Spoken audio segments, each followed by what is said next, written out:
Salam geng, racun kali ni kita ada Realme 16 5G, sebuah smartphone yang datang dengan fokus yang agak berbeza. Dia bukan cuba nak jadi phone gaming paling laju ataupun phone flagship paling premium, tapi dia cuba gabungkan tiga benda yang ramai orang guna setiap hari.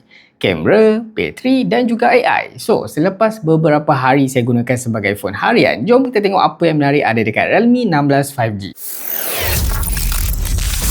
Kalau tengok sekali imbas kan, rekat Realme 16 5G ni memang nampak lain sikit lah daripada kebanyakan smartphone dalam kategori dia. Perkara pertama yang terus nampak mencuri perhatian tu kan, ada dekat bahagian kamera belakang dia of course.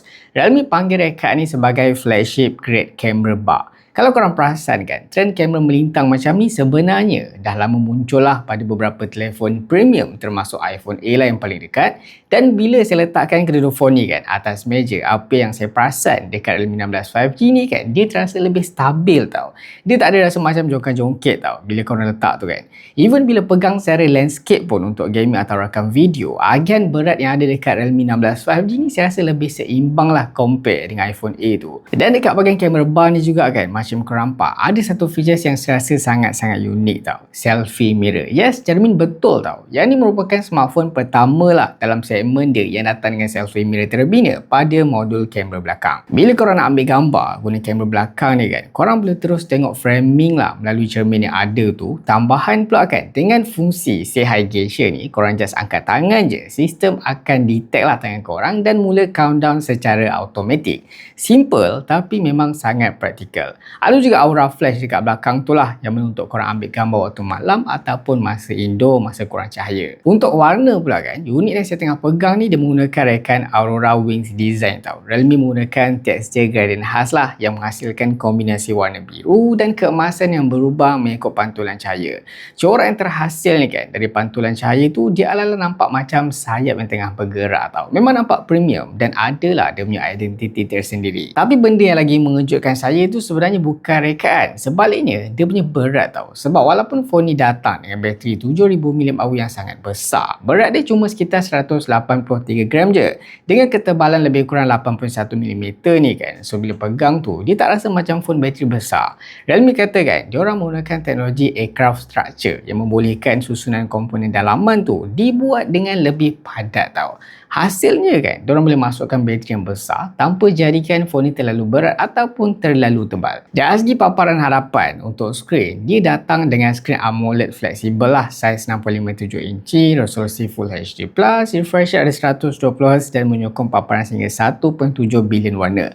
Lagi best, tab kecerahan skrin dia tu kan, boleh cecah sampai 4200 nit peak brightness. So, walaupun bawah matahari tengah panas tu kan, kandungan atas skrin ni kan masih senang dilihat. Sekarang kita masuk dekat part yang Realme paling fokus dekat model ni, ada dekat bahagian kamera dia. Realme panggil sistem ni sebagai AI Portrait Master. Apa yang menarik kan, Realme claim yang ni merupakan satu-satunya smartphone dalam segmen dia yang menawarkan sistem 250MP portrait camera, yang mana kombinasi kamera depan 50MP dan kamera belakang pun 50MP pakai Sony IMX852. So, sama ada korang ambil gambar menggunakan kamera depan ataupun belakang, kedua-duanya mampu menghasilkan gambar portrait yang penuh lah dengan detail. Selain hardware kamera kan, Realme juga memperkenalkan teknologi Luma Color Image, yang mana kan sistem pemprosesan portrait yang digunakan pada Realme 16 5G ni juga kan menggunakan algoritma yang sama ada dekat siri Realme 16 Pro. So, selain menghasilkan warna yang lebih tepat tu kan, dia juga membantu memberikan warna kulit yang lebih natural, depth yang lebih baik serta hasil portrait yang nampak lebih sharp, hidup tanpa kesan over processing. Untuk korang yang suka gambar estetik kan, korang juga boleh pakai Vibe Master Mode lah, yang mana mode fotografi ni kan ada 20 amber lighting yang direka khas untuk hasilkan gambar yang mempunyai mood dan juga identiti yang tersendiri. Satu lagi benda yang saya rasa berguna kan, ada dekat dia punya AI editing tau. Dengan AI Edit Genie ni kan, korang boleh edit gambar hanya menggunakan arahan yang simple je. Ada AI Inspiration, AI Style Me dan juga AI Like Me. Semuanya dibuat terus daripada phone korang je.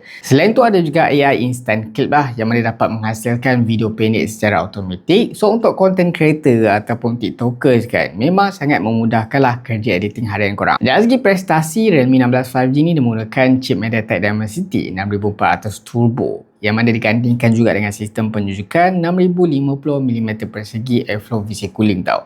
Untuk penggunaan harian tu bagi saya memang smooth lah untuk media sosial, streaming, multitasking, even korang main game yang demand tu pun tak ada masalah. Tambahan pula kan, dia juga datang dengan AI Net Pilot lah yang membantu memastikan sambungan internet korang lebih stabil even dalam kawasan liputan yang lemah tau. Realme 16 5G ni datang dengan 7000 mAh Titan battery, dan bagi saya kan, kombinasi bateri besar dengan badan ringan ni kan menjadikan Realme 16 5G ni memang sangat interesting tau. Realme claim kan bateri ni kan mampu mengekalkan sekurang-kurangnya 80% lah kesihatan bateri dia selepas 1600 kitaran pengecasan ataupun sehingga lebih kurang 6 tahun penggunaan. Untuk bantu kan capai ketahanan ni, Realme juga melengkapkan phone ni dengan AI Battery Boost Engine tau, yang mana dia akan uruslah penggunaan tenaga secara lebih pintar berdasarkan corak penggunaan harian pengguna tu sendiri. Walaupun bateri dia besar kan, korang jangan risau tau, pengecasan ni masih laju. Ada 60W sistem pengecasan, dalam 30 minit korang charge je dah boleh boost bateri lebih kurang 50%. Dan apa lagi yang menarik untuk para gamer ni, phone ni juga menyokong bypass charging. Bila korang tengah gaming, kuasa tu boleh disalurkan teruslah kepada sistem tanpa terlalu membebankan bateri, so suhu pun lebih terkawal dan prestasi dia lebih stabil. Selain tu ada juga fungsi reverse charging yang membolehkan phone ni bertindak seperti ataupun macam power bank lah. Untuk ketahanannya pun memang advance lah, dia bukan setakat ada IP66 je, IP68, IP69 pun ada tau. Kalau setakat kena percikan air tu memang biasa-biasa je lah, yang mana phone ni direka untuk menghadapi situasi yang lebih ekstrim. Realme 16 5G ni kan, dia datang dengan Realme UI 7.0, dia punya antarmuka terbaru lah yang mana membawa pengalaman lebih moden, lebih lancar dan juga lebih kemas. Dia punya animation pun terasa lebih smooth dan penggunaan harian memang cukup selesa lah. So, selepas menggunakan Realme 16 5G ni sebagai phone harian kan, apa part yang paling saya suka? First kali ada dekat bahagian bateri dia lah yang besar, lepas tu masih ringan. Yang kedua, kamera 50MP depan belakang tu pula kan, memang fokus pada portrait. Lepas tu ada juga selfie mirror yang unik kan, dan betul-betul bagi pengalaman yang berbeza. Dan yang last kali saya rasa ada dekat demi fungsi AI lah, yang mana kan dapat bantu pengguna biasa menghasilkan gambar dan video yang lebih interesting. Kalau korang cari smartphone yang lebih fokus kepada kamera portrait, bateri tak lama dan pengalaman AI yang lengkap kan, Realme 16 5G ni memang antara pilihan yang patut masuk dalam list korang. So rasanya sampai sini dulu video kita untuk kali ni. Kalau korang suka video ni, jangan lupa tinggalkan like, share, komen dan juga subscribe. Jumpa lagi dalam cara seterusnya. Assalamualaikum dan stay tune.